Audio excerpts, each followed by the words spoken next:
माझं नाव पांडुरंग विठ्ठल येडगे. मी कांदा बटाट्याचा व्यवसाय करतोय आणि ह्या व्यवसायामध्ये मी उतरलो 4-5 वर्षे झालीत.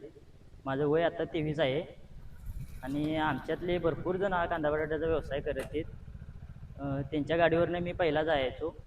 त्यानंतर मग मी माझी स्वतःची गाडी घेतली आणि कोल्हापूर मार्केट, शाहू मार्केट यार्डला कांदा खरेदी करतो आणि रत्नागिरी, सिंधुदुर्ग या भागामध्ये मी कांदा बटाटा विक्री करतो. मला ह्या छोट्या वयात तू या क्षेत्राकडे कसा काय वळला, कशी काय प्रेरणा मिळाली तुला? ह्या म्हणजे असं की आमची घरची परिस्थिती जरा ह्याची होती, प्रतिकूल होती. त्याच्यामुळे मी ह्या क्षेत्रामध्ये उतरलो. 10वी पर्यंत माझे शिक्षण झाले.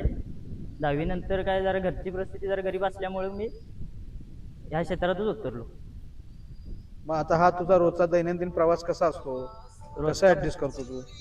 आता काय कांदा बटाटा आदल्या दिवशी खरेदी करायचा, संध्याकाळी रातभर गाडी चालवायची, दुसऱ्या दिवशी सकाळी माल विकायचा आणि संध्याकाळी घरी यायचं.